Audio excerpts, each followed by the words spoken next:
policy on bedroom tax and other things.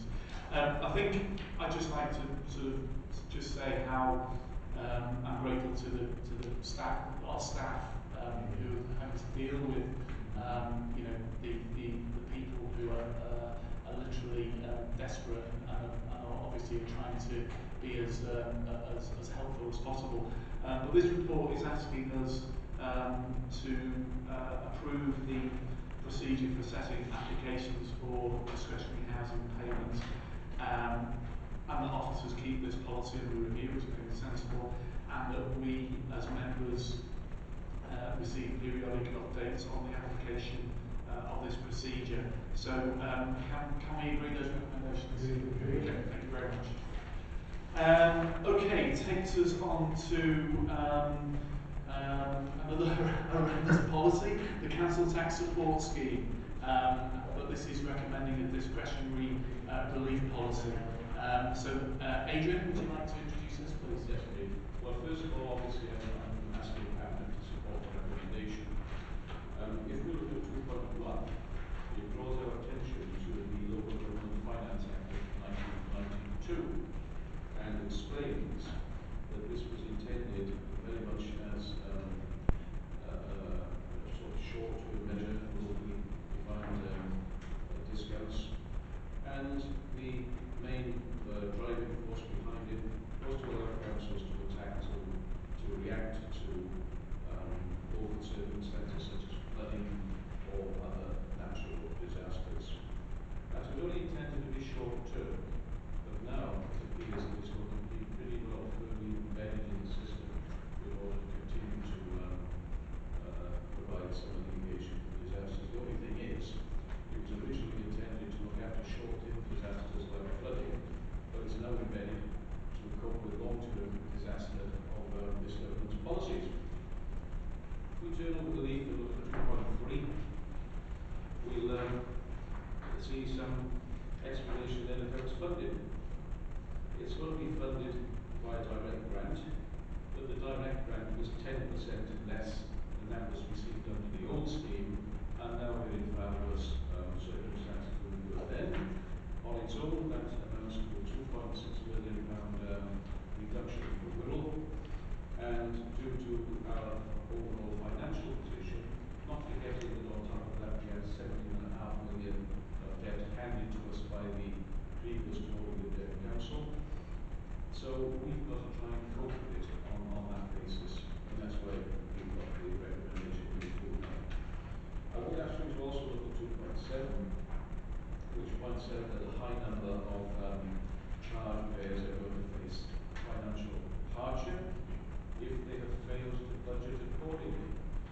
Well, if this government honestly think, and I don't see how anyone can honestly think, that all of the people who are left with financial choices that they have to make in a situation of desperation are going to, in inverted commas, budget accordingly, when you need to put food on the table for the children today, not next week.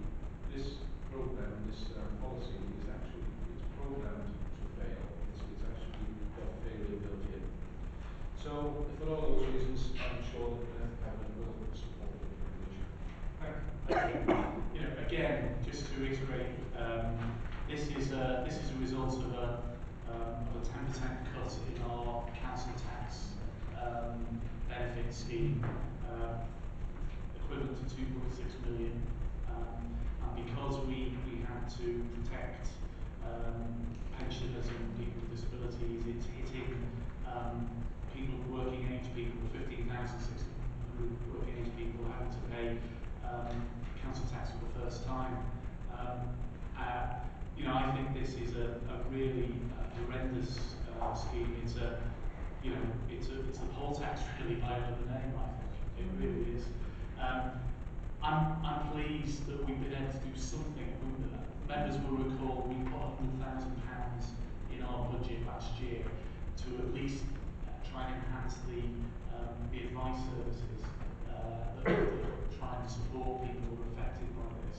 And I think the report tonight, this report tonight is asking for us to set aside a sum of 50,000 to act as a kind of hardship relief those of us who've been around a long time remember the old council tax hardship fund, where there was a panel of people. I think George, you sat on it, and some of the people that we had come into that, it was heartbreaking. You know, some of the experiences that they were having because of the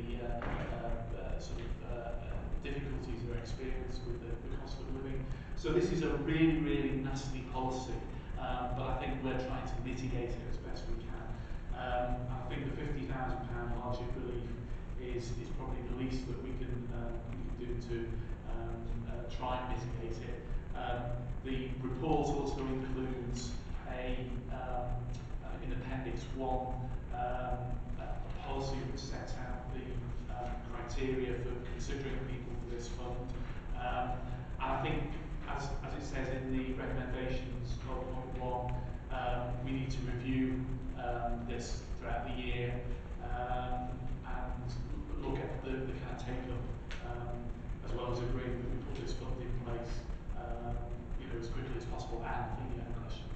Yeah, well, just to press home the point, Chair, that's been made throughout these last two reports, we're being asked to do more with less, £2.6 million less in this case, and we're now having to put charges on people who are in dire straits already and reeling from all kinds of charges being put on them, bedroom charges, cuts to their benefit, universal credit, you name it, and now you know, it's absolutely diabolical, you know, and I hope that some of that will find its way to the press, Chair. Okay, so we see the recommendations in item 12. Can we agree them? Okay, thank you. Okay, so that then takes us on to the environment and sustainability items. Item 10 is the approval of Wirral Coastal Strategy. Brian? Yeah, thank you, Chair. I would point out that this is a key decision for the Cabinet, and I would mention that the Wirral Coastal Strategy has been in development now for the last 2 years, and it's a management plan for coastal flooding and erosion risks, which will cover us in the Wirral for the next 100 years, and it builds upon the policies in the existing shoreline management plan. The strategy has been developed by modelling coastal processes so that flooding and erosion damage can be calculated, and it provides a solution to best protect or adapt the coast and all affected coastal communities and assets within the Wirral. The predicted impacts of climate change and the requirements of environmental legislation have also been taken into account in drawing up this report. The strategy has already been open to public consultation, and where appropriate, responses that we've received have already been incorporated into the final plan.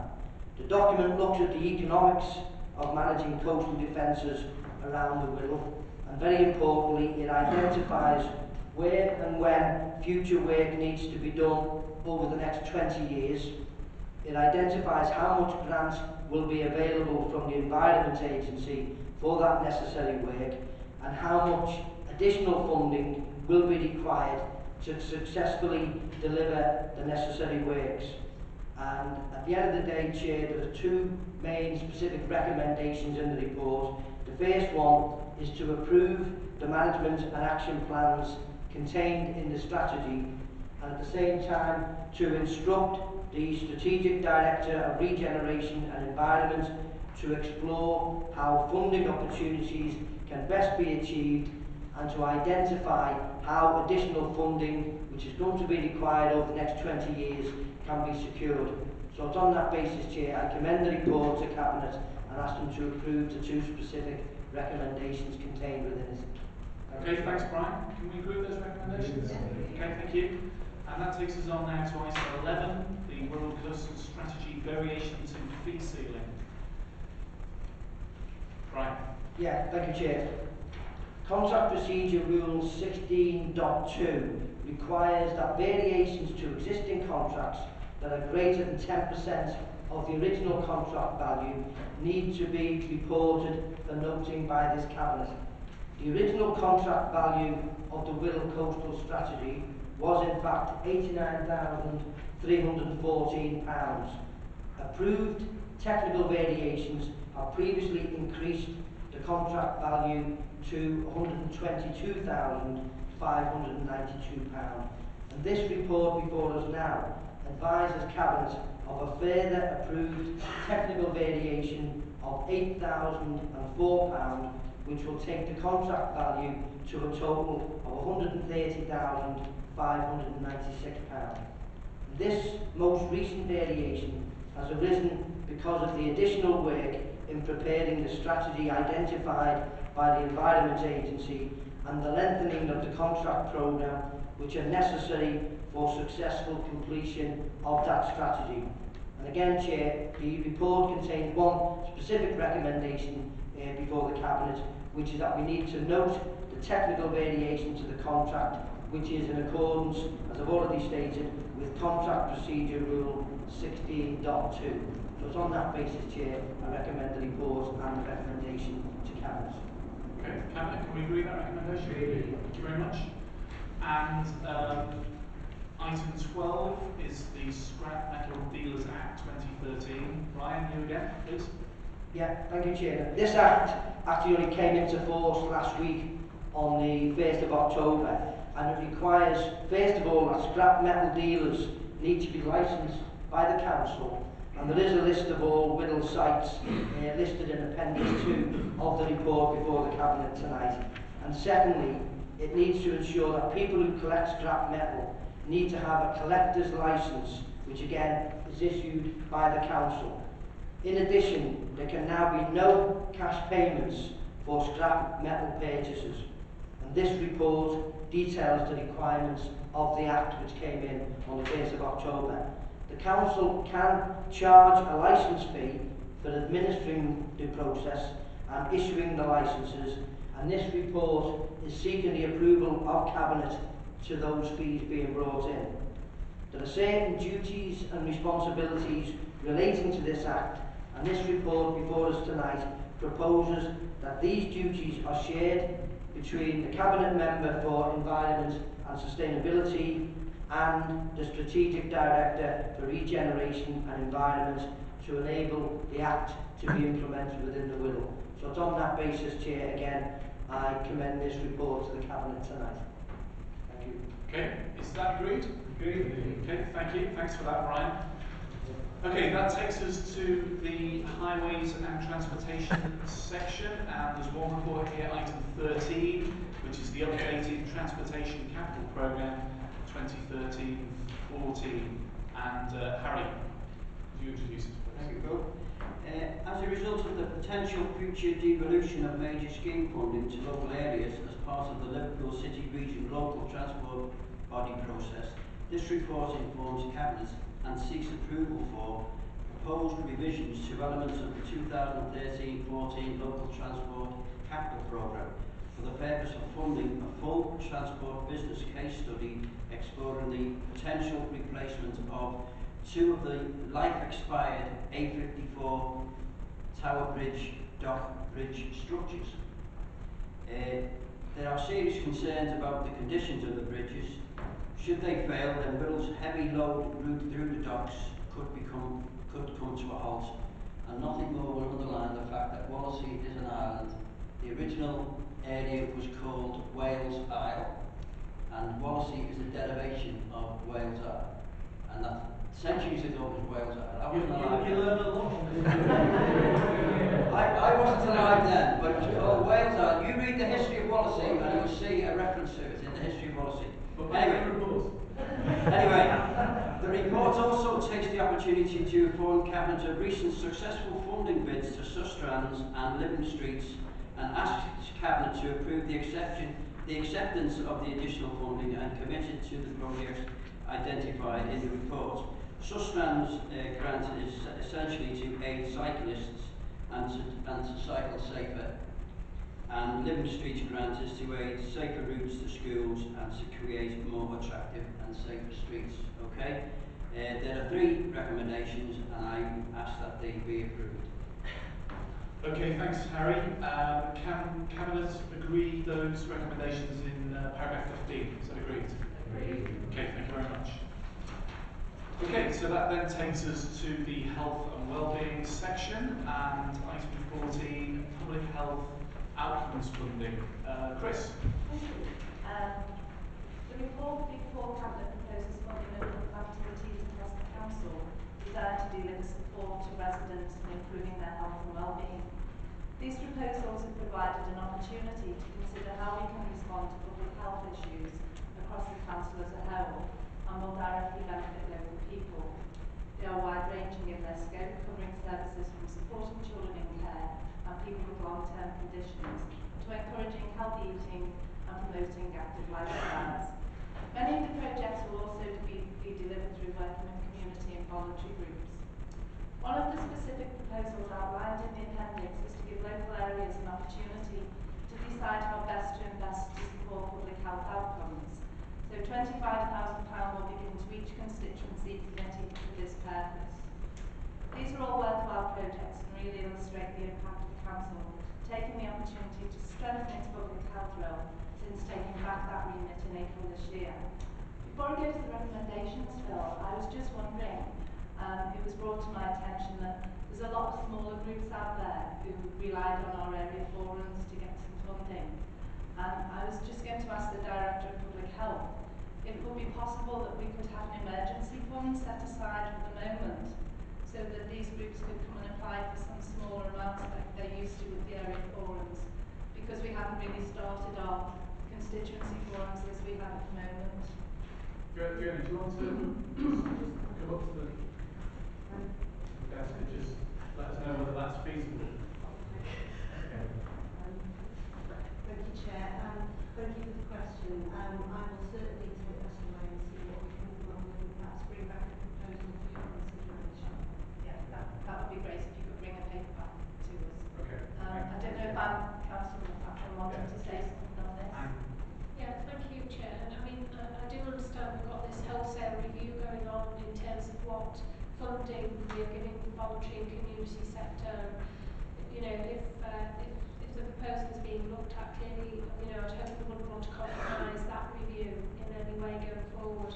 But by the same token, I think, you know, there are a lot of organisations who are finding themselves in the interim in, you know, difficulty where they would have accessed small pots of, you know, small amounts of funding, £500 to £1,000 from the area forums, and clearly because the process is not fully operational, you know, it is, as you said, Chris, it is difficult. So I just wanted to make that point about the review that we have got ongoing.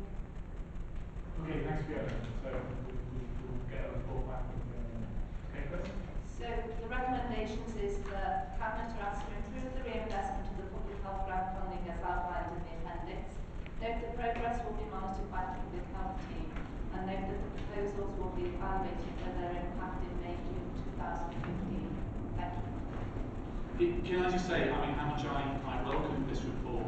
Just looking through Appendix 1, there are some really, really good schemes and projects in here that will make a real difference to people's quality of life. And, you know, one of our key corporate priorities is reducing the health inequalities. I think, you know, these schemes will really help towards that. So, you know, well done, Chris, for Fiona, for the work that you've done on this. Okay, so can we agree with that recommendation? Okay, thank you very much. Which takes us on to item 15, Healthy Child Programme. Chris? Thank you, Chair. This report asks Cabinet to agree to the recommissioning of the Healthy Child Programme for 5 to 19-year-olds. Over the years, a number of services relating to the Healthy Child Programmes have been commissioned separately. For example, the mandatory National Child Measurement Programme, school nursing services, and the Health Services in Schools Programme. Recommissioning would allow us to develop an integrated specification which would aim to ensure our children get the best start in life. In addition, you will note that we are asking that we investigate the joint procurement of these services alongside those services that will be commissioned by the NHS England area team with Cheshire and Merseyside for the 0 to 5-year-olds. This means we will have the opportunity to have a joined-up strategy for services for 0 to 19-year-olds in our borough. We also have the chance to shape services which we have been told will transfer to local authorities by 2015. While the processes for this transfer are currently unclear at a national level, we still feel it is important to make sure we are able to influence the commissioning of our services for our under fives. We also have the opportunity through these proposals to ensure that the Healthy Child programme is developed alongside our proposals for the delivery of children and young people services. So Cabinet are recommended in section 16 to authorise our officers to start the recommissioning process for an integrated Healthy Child programme for 5 to 19-year-olds, to support a joint procurement process with NHS England for the Healthy Child programme for 0 to 5-year-olds, and also to ask for a report on the outcomes of the tendering exercise for a final decision on the award of contracts relating to this programme. Thank you, Chair. Thanks, Chris. Yeah, again, I think this makes sense. Can I just say, I mean, I've never understood when the government did the changes to public health, why they didn't include the 0 to 5s, you know, in that list. It's always been an area that I've just been sort of, I just don't see any kind of logic in keeping that group with NHS England. So, I mean, I think it makes sense in recommendation to we do a joint procurement process with NHS England. I know that group comes to us next year, which is makes sense really. Yes, so we'll be well in advance of where we're going next year. Okay, so can we agree with those recommendations, Cabinet? Agree. Thank you very much. And third item of the health and wellbeing is item 16, drug and alcohol services. Chris. Thank you, Chair. In the last report, this paper seeks permission to recommission our treatment services for adults with misuse of drugs and alcohol.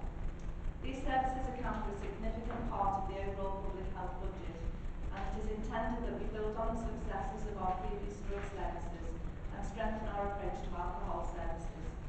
The emphasis will be shifted from an approach which was in place which focused on getting people into treatment to one where people will be encouraged to move through treatment services as quickly as possible to recovery, so that they can become fully functioning members of our community.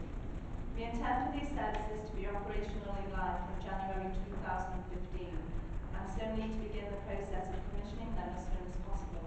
Obviously, we will look to make sure that the services we commission are also cost efficient. The reasons for needing these services are clearly outlined in section 2.12, which provide a picture of need in our local community.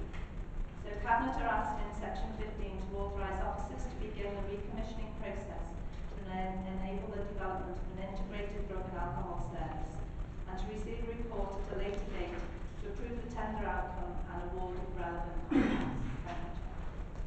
Okay, thanks very much, Chris. Can we agree with those recommendations, Cabinet? Agree. Thank you very much. Okay, which takes us on to children and family services. One item there, item 17, proposal for changes to the local funding formula for primary, secondary and academy schools. Tony. Okay, thanks, Chair. In this item, Chair, Cabinet asked to agree on further changes to the funding formula for schools from 2014-15.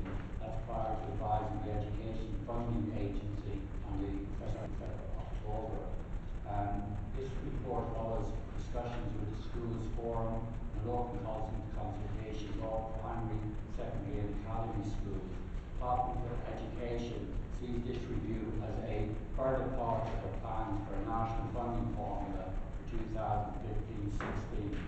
Let me just say, Chair, that the changes being considered are more minor compared to those introduced last year. The most significant one is the prior attainment, which is used as a low-cost, high-incident SEN in schools. And the data changes will broaden the distribution of funding across more schools. For example, instead of using data on pupils who do not achieve level 4 in English and maths, this becomes children who did not achieve level 4 in either English or maths. Prior change follows a national decrease in the number of not achieving level 4 in both subjects. However, in Wirral, with more than twice the eligible number of pupils within this data group, and the same level of resources, again, the same level of resources to be allocated, this will increase the funding in some schools and reduce the funding in others. However, reductions in school funding, pupil funding, will be offset by the protection given by the minimum funding guarantee, and in some schools, We also increased the ideal pupil premium. Other areas where changes are proposed, an increase in the funding to look after children. From the sort of initial school responses, this change is not well supported. And what we were only doing really is trying to increase the rates nearer to what the rest of the Northwest authorities average was. And we've had a number of briefings with schools. We did extend the deadline. The deadline for the consultation of schools in this area was the 30th of September. We did extend it by a further week, and we got in a total of 26 schools. But again, the opinion of the schools didn't seem to change. I think there was a little bit of a misunderstanding. I think a number of schools felt that we were just suggesting extra money because we wanted more multi-agency meetings in schools, whereas the intention was, and this I think is a national problem, this, that looked after children, the retainment are not as good as they should be, and we need to improve that. And certainly in the children's department,